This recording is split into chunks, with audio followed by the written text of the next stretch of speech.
ఎంత పాండిత్యం ఉన్నా, ఎంత ప్రావీణ్యం ఉన్నా, ఎంత గొప్ప స్థాయికి వెళ్ళినా కూడా అహం విడపోతే ఆ విద్యలో పరిపూర్ణత ఉండదు. ఆ విషయంలో దానికి ఎవరూ అతీతులు కారు. ఎందుకంటే అహాన్ని జయించడం అనేది చాలా చిన్న విషయం కాదు, చాలా పెద్ద విషయం. ఆ అహంభావం పుట్టినప్పటి నుంచి చివరికి కనుమూసేంత వరకు ఆ అహం, నేను గొప్పవాడిని అనే అహం ప్రతి ఒక్కరిలో ఉంటుంది. ఇక ఈ ఉపోద్ఘాతాన్ని పక్క పెడితే ఈ దేవలోకంలో ఉండే ఒక ఇద్దరి కథ గురించి ఇప్పుడు మనం ప్రస్తావించుకుందాం. వాళ్ళిద్దరూ ఎవరో కాదు, నారదుడు, తుంబురుడు. వీళ్ళిద్దరూ కూడా మంచి సంగీత విద్వాంసులు. అలాగే దేవలోకంలో వాళ్ళు ఇద్దరికి ఏంటంటే వీణా విద్వాంసులు. అలాగే తమ గానంతో, తమ వీణా నాదంతో అక్కడ దేవలోకంలో ఉన్నటువంటి దేవతలందరినీ వాళ్ళు అలరించేవారు. తుంబురుడు, అతని యొక్క వీణ పేరు కళావతి. అలాగే నారద మహర్షి యొక్క వీణ పేరు మహతి. తుంబురుడిదేమో కళావతి, నారదుడేమో మహతి. ఆయా వీణలు పట్టుకుని, చేత పట్టుకుని అవి వాయిస్తూ పాటలు పాడుతుంటే అలా ఇంకా అందరూ అలా వింటూ ఉండేవారు. ఆఖరికి మన విష్ణుమూర్తికి కూడా, వైకుంఠంలో ఉండే విష్ణుమూర్తికి కూడా వీళ్ళిద్దరూ చేసే గానం అంటే చాలా ఇష్టం అన్నమాట. అలాగా ఇద్దరు వైణిక విద్వాంసులు, గాత్ర విద్వాంసులు, గాయకులు కాబట్టి అందరూ కూడా మెచ్చుకుంటూ ఉన్నారు, పొగుడుతున్నారు. ప్రతి ఒక్కరు వాళ్ళ పాటలు విన్నటువంటి వాళ్ళు, లేదా వాళ్ళ వీణావాదన విన్నటువంటి వాళ్ళు, ఆ దేవలోకంలో ఉన్న ప్రతి ఒక్కళ్ళు ఈ తుంబురుడిని, నారదుడిని పొగడ్తలు ముంచేస్తున్నారు అనమాట. ఎప్పుడైతే పొగడ్తలు ఎక్కువైపోతాయో మనలో అహం ప్రవేశిస్తుంది. దాంతో వాళ్ళలో అహం ప్రవేశించింది. అహం ప్రవేశించడంతో సరిపోలేదు, ఇద్దరిలో ఎవరు గొప్ప అనే మాట అక్కడ వచ్చింది. అక్కడి నుంచి తుంబురుడు నేను గొప్ప అంటే, నారదుడు నేను గొప్ప అని చెప్పేసి ఇద్దరు ఒకరికొకళ్ళు గొడవ పడడం మొదలుపెట్టారు. ఆ గొడవ పడడం మొదలు పెడితే ఇది ఎలా తేల్చుకోవాలి? వాళ్ళు వెళ్ళి అక్కడ దేవలేఖంలో ఉన్నటువంటి దేవతల దగ్గరికి వెళ్ళి, తుంబురుడు, నారదుడు, మీరు మా పాటలు వింటున్నారు కదా, మేము ఎవరు బాగా పాడుతున్నాం, లేదా ఎవరు వీణను బాగా వాయిస్తున్నాం మీరు చెప్పండి అని చెప్పి దేవతలను అడిగారు. అయ్యి బాబు, అలా మేము చెప్పడం చాలా కష్టం, మీరు చాలా బాగా పాడతారు, మీరిద్దరు విద్వాంసులే, మీరిద్దరు పండితులే అని వాళ్ళు చెప్పినా కూడా వీడు సంతృప్తి పడలేదు. ఇలా దాటేయకండి, సమాధానం దాటేయకుండా మా ఇద్దరిలో ఎవరు గొప్ప మీరు నిర్ధారించండి అని చెప్పారు తుంబురుడు, నారదుడు. మా వల్ల కాదమ్మా, మీరిద్దరూ గొప్ప విద్వాంసులు అని చెప్పి తప్పించుకుంటే, అప్పుడు ఏం చేశారంటే, దీనికి మనం కాదు, వైకుంఠం వెళ్ళి సాక్షాత్ ఆ విష్ణుమూర్తినే మనం అడుగుదామని చెప్పేసి అక్కడికి వెళ్ళారు. అక్కడికి వెళ్తే అక్కడ వాళ్ళు తమ ప్రదర్శన చూపించారు విష్ణుమూర్తి ముందు. వాళ్ళిద్దరూ వీణ వాయిస్తూ మంచి మంచి కీర్తనలు అవి గానం చేశారు. చేసిన తర్వాత ఆయన చాలా హాయిగా, ప్రశాంతంగా ముందు తుంబురుడు వాయించిన పాటలు విన్నారు. అలాగే నారద మహర్షి వీణ వాయిస్తూ తన మహతి వీణాన్ని మీడుతూ పాడినటువంటి పాటలు కూడా విష్ణుమూర్తి శాంతంగా, హాయిగా, మనస్ఫూర్తిగా విన్నాడు. విన్న తర్వాత స్వామి ఇప్పుడు చెప్పండి నారాయణ, ఇప్పుడు ఎవరు మా ఇద్దరిలో ఎవరు బాగా వాయించాము, ఎవరు గొప్ప అనే విషయం మీరు నిర్ధారించి మాలో ఎవరు గొప్ప అనే విషయం మీరు చెప్పండి అని చెప్పి నారదుడు, తుంబురుడు అక్కడ ఆయన ముందు పడ్డారు. అక్కడ ఆ టైంలో ఆయనకు అనిపించింది ఏమిటంటే, నారదుడు నిత్యం తనతో ఉంటాడు, నారాయణ అంటాడు, విష్ణుమూర్తికి చాలా దగ్గరగానే ఉంటాడు. అలాగే తుంబురుడు కూడా చాలా గొప్ప వ్యక్తే, విష్ణుమూర్తిని నిత్యం స్తోత్రాలు చేస్తుంటే వ్యక్తే. అయితే ఆ సమయంలో విష్ణుమూర్తికి అనిపించిన విషయం ఏంటంటే, నారదుడి కంటే కాస్తంత తుంబురుడు బాగా వీణను వాయిస్తూ పాట పాడాడు అనిపించింది ఆయనకి. అనిపించేసరికి మరి ఏం చేయాలి, ఉన్నమాట ఉన్నప్పుడు చెప్పకపోతే వీళ్ళు వదిలేలా లేరని చెప్పేసి ఇద్దరు బాగా వాయించారంటే మరి ఎవడో ఒకడు ఉండాలి కదా విజేత, చెప్పండి అని చెప్తే అక్కడికి వచ్చేసరికి ఈయన విష్ణుమూర్తి, సరే నారద, నువ్వు ఏమనుకోకు, ఈరోజు మీ ప్రదర్శనలో నాకు తుంబురుడు యొక్క గానం బాగా నచ్చింది కాబట్టి తుంబురుడు విజేత, నువ్వు ఇంకా పరిపూర్ణత సాధించాల్సిన అవసరం ఉందన్న టైప్లో ఆయన చెప్పాడు. చెప్పేసరికి మరి నేను నేర్చాలంటే నేనేం చేయాలి, నన్ను ఏం చేస్తే నేను ఆ స్థితికి వెళ్తాను అని చెప్పి అడుగుతాడు. అప్పుడు ఆయన ఏం చెప్తాడంటే, ఒక పంచి గానబంధు అనే ఒక గొట్లగోపు ఉంది, దానికి బాగా సంగీతం అదంతా బాగా గట్టిగా వచ్చు, దాని దగ్గరికి వెళ్ళి ఆ గొట్లగోపు దగ్గరికి వెళ్ళి నువ్వు సంగీతంలో మెళుకులోని మరికొన్ని నేర్చుకో నారద, నీకు చాలా ఉపయుక్తం అవుతాయి, అప్పుడు నువ్వు తుంబురుడు కన్నా మంచి గాయకుడుగా లేదా మంచి వైణిక విద్వాంసుడు అవుతావు అని ఒక సలహా ఇచ్చాడు. సరే, మన విష్ణుమూర్తి చెప్తే ఇంకా మన మాట ఇంకా తిరిగే ఉంది, నారదుడు ఆ పట్టుగల భూలోకంలోకి వెళ్ళి ఒక గుడ్లగోప, ఇందాక చెప్పుకున్నటువంటి ఆ గానబంధు అనే ఆ గుడ్లగోప దగ్గరికి వెళ్ళి సంగీతాన్ని అంతా బాగా సాధన చేశాడు చెప్పినట్టుగా. చేసేసరికి సరే వెళదాం, ఇప్పుడు అంత అయిపోయింది, మనం నేర్చుకున్నాం, ఇప్పుడు మళ్ళా తుంబురుడితో కయ్యానికి కాలు దూదాం, మళ్ళీ పోటీకి వెళదాం అని చెప్పేసి తుంబురుడి ఇంటికి వెళ్ళాడు. అంత అయిపోయింది కదా, మళ్ళీ ప్రాక్టీస్ అయిపోయింది, ఎన్నో మెళకువలు నేర్చుకున్నాడు, ఎన్నో రాగాలు తాళాలు సంగీత పరిజ్ఞానం మొత్తం నేర్చేసుకున్నాడని భావించిన తర్వాత నారదుడు డైరెక్ట్గా తుంబురుడి ఇంటికి వెళ్ళాడు. వెళ్ళేసరికి ఆ ఇంటి గుమ్మంలో చాలామంది ఆడపిల్లలు అంటే అలాగా దెబ్బలు తగిలి అలాగే వేడుస్తూ బాధపడుతూ కూర్చున్నారు. అక్కడ కొంతమంది యువతులు దెబ్బలతో గాయాలతో కూర్చున్నారు. కూర్చునేసరికి నారదుడు తుంబురుడికి వెళ్ళి, ఎక్కడ మీరున్నారేంటి, తుంబురుడేడి, అది మీకేమైంది, ఆ గాయాలేంటి, ఎందుకు అలా బాధపడుతున్నారని చెప్పి అడిగాడు.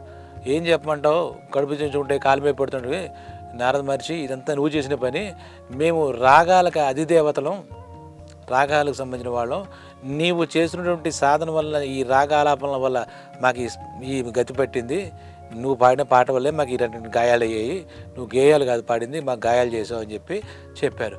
అయితే మరి కరెక్టే, మీకు అలాంటి అభిప్రాయం వచ్చినప్పుడు మరి ఇక్కడికి ఎందుకు వచ్చారు, తుంబురుడు దగ్గర ఎందుకు వచ్చారంటే, మాకు తగిలిన గాయాలకి తుంబురుడు గానం చేస్తే మళ్ళీ మేము స్వస్థత చేకూరుతుంది, సాంత్వన చేకూరుతుంది, అందుకే తుంబురుడిని ఆశ్రయించి వచ్చావు, నువ్వు ఎంత పని చేసావో చూసావా, నువ్వు చేసిన సాధనల వల్ల మాకు ఈ రకంగా మేము అంచనా పడ్డాం అన్నట్టుగా ఆ రాగానికి అధిదేవతలైనటువంటి ఆ యువతులందరూ చెప్పారట.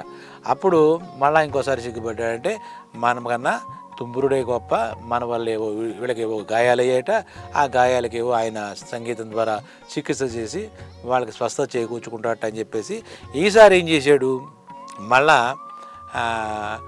ఈ శ్రీకృష్ణుడి భార్య ఉంది కదా, ఆవిడ పెద్ద ఆవిడ రుక్మిణీదేవి దగ్గరికి, ఆవిడ సంగీతంలో మంచి దిట్ట అంటే ఆవిడ వీణా వాయిద్యంలో కూడా మహా దిట్ట అని తెలుసుకుని ఆ రుక్మిణీదేవి దగ్గరికి వెళ్ళాడు.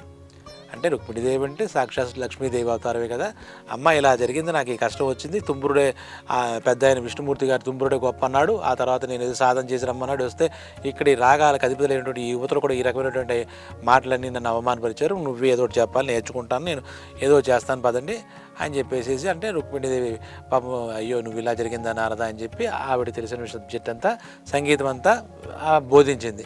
ఆయన అన్నీ నేర్చుకున్నాడు. నేర్చుకున్న తర్వాత మళ్ళా తుంబురుడు దగ్గరికి వెళ్ళాడు. పోటీ పడి మళ్ళా నేనే గొప్ప అనిపించుకోవాలన్నదే నాది ఒక తాపత్రయం. లేదు ఎప్పటికీ నేనే గొప్ప అనే అహంభావంతో ఆయన ఉన్నాడు తుంబురుడు, ఇంకా తిరుగులేదు. ఆల్రెడీ విష్ణుమూర్తి కూడా సర్టిఫై చేశాడు కదా, దేవీదేవత కూడా సర్టిఫై చేశారు, రాగానికి అధిపతులైనటువంటి యువతలు కూడా సర్టిఫై చేయడంతో తుంబురుడు నన్ను మించిన వాడు లేడనే భావంలోనే వాడున్నాడు. సరే ఇప్పుడు రుక్మిణీదేవి దగ్గర నేర్చుకున్నాను, ఇంకా నాకు తిరిగి ఉండదు, సరే ఇంతకుముందు మనం పడితే పడ్డామని చెప్పి ఈయన వచ్చాడు. వచ్చిన తర్వాత మళ్ళీ వాడిద్దరి మధ్య పోటీ పెరిగిందనమాట. పోటీ మొదలైంది. పోటీ మొదలవుతే దేవీ దేవతలందరూ అటెండ్ అయ్యారు. అటెండ్ అయితే ఆ టైంలో విష్ణుమూర్తి అక్కడ ఆయన రాలేదు. దేవీ దేవతలందరికీ చాలా మనసు పెట్టి పాడుతూ ఉంటే అసలు ప్రకృతి కూడా పులకించిపోయింది అనమాట. ప్రకృతి కూడా స్తంభించిపోయింది వీళ్ళ పాటకి. ఒకళ్ళని మించి ఒకళ్ళని మించి మాట్లాడితే ఆ సముద్రంలో అలలు అలా ఆగిపోయాట, ఆకాశంలో ఎగిరే పక్షులు అక్కడక్కడ ఆగిపోయాట, అసలు మొత్తం మంచు అంతా వాన కింద కరిగిపోయిందట. అలా రకరకాల ప్రకృతి నిజంగా పులకించి తన్మయత్వం చెందింది. ఇంకా దేవీ దేవతలు అయితే ఏ మాట చెప్పలేని స్థితిలో ఉన్నారు. అటువంటి పెర్ఫార్మెన్స్ తుంబురుడు కానీ నారదుడు కానీ ఇచ్చిన ఆ పెర్ఫార్మెన్స్ అంతకుముందు ఎప్పుడు దేవీ దేవతలు చూడలేదు అన్నట్టుగా అలా నోళ్ళు వెళ్ళబెట్టి అలా కళ్ళు వెళ్ళబెట్టి చూస్తున్నారు వాళ్ళు. అంతా అయిపోయిన తర్వాత పాట పోటీ అయిన తర్వాత ఇద్దరు కలిసి ఇంకా అందరూ చప్పట్లు కొట్టారు. జరిగిందంతా జరిగింది, ప్రకృతి ఆనందించింది, పరవశించింది. అప్పుడు మళ్ళా వాళ్ళు మొదలెట్టారట. ఏమిటి మరి ఎవరు గొప్ప ఇదే కదా క్వశ్చన్. నారదుడు నేను గొప్ప అంటాడు, ఆయన తుంబురు నువ్వెందుకు గొప్ప అవుతావు, నేనే గొప్ప అంటాడు. నిజానికి ఏమో అక్కడ ఇద్దరు మహా విద్వాంసులే, మంచి రసవత్రంగా ప్రదర్శన ఇచ్చారు, చాలా అద్భుతంగా గానం చేశారు, అలాగే వీణ వాయించారు. అసలు ఇక్కడ చెప్పడానికి ఇంకేమీ లేదు, అంత అద్భుతంగా ఉంది. వేరే లోకంలోకి వెళ్ళిపోయారు ఈ దేవతలందరూ కూడా. అటువంటి పరిస్థితులు వాళ్ళు అడిగేసరికి మళ్ళీ సమస్య మొదలుకు వచ్చింది, ఎవరు గొప్ప. అప్పుడు అక్కడ ఉన్న వాళ్ళంతా ఏమన్నారంటే, అందరికన్నా జ్ఞాని, అందరికన్నా పండితుడు ఎవరన్నారంటే హనుమంతుడు సాక్షాత్ హనుమంతుడు ఉన్నారు. కాబట్టి మీ సమస్యకి హనుమంతుడే సమాధానం ఇవ్వగలడు. మీరు ఇద్దరిలో ఎవరు గొప్ప అని నిర్ణయించడంలో ఇప్పుడు మనం హనుమంతుడి యొక్క ఇది తీసుకుందాం, సలహా తీసుకుందాం అని చెప్పేసి చెప్పాడు. సరే హనుమంతుడు వచ్చాడు.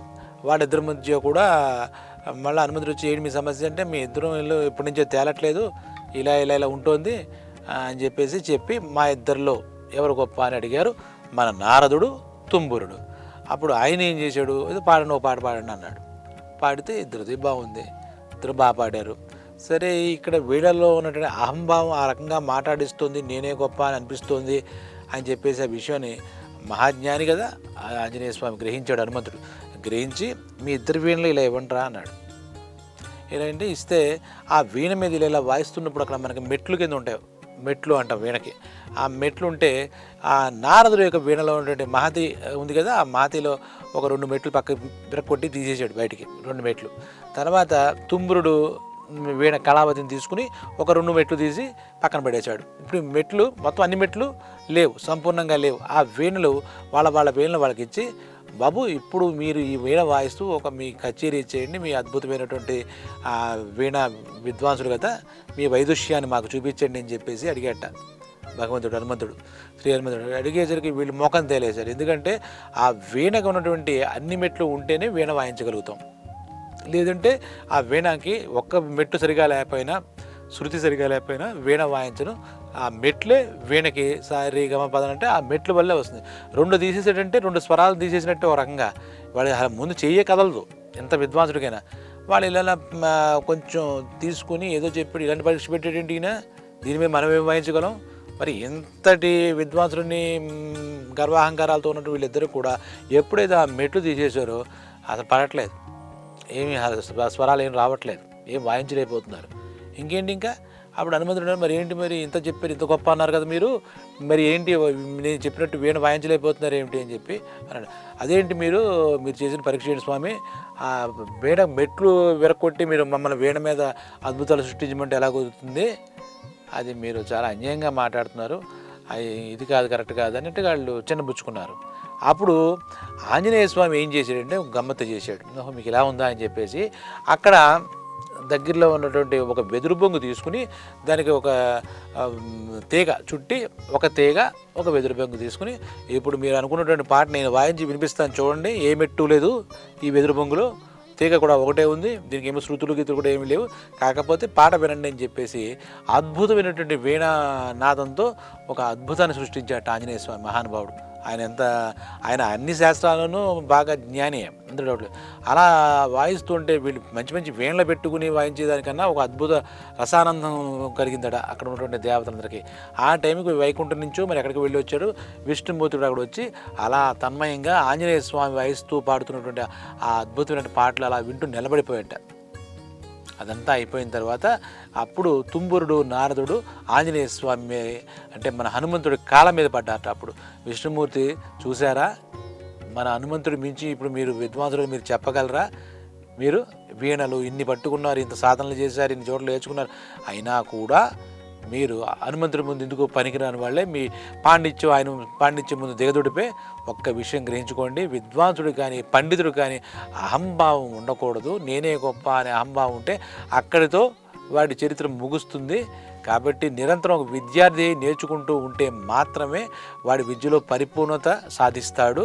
అది మన హనుమంతుడి ముందు చూసి నేర్చుకోండి అని చెప్పి చెవాట్లు పెట్టి, ఎవరు గొప్ప వాడు కాదు, వినేవాడు చెప్పేదాన్ని బట్టి ఉంటుంది. మీరు స్పర్ధలు పడితే మీకు ఇంకా అది రావాలి స్పర్ధ, మీకు ఏదైనా మంచి చేకూర్చాలంటే ఈ అహంభావం వల్ల మీ క్యారెక్టర్లు ఇలా పోకూడదు.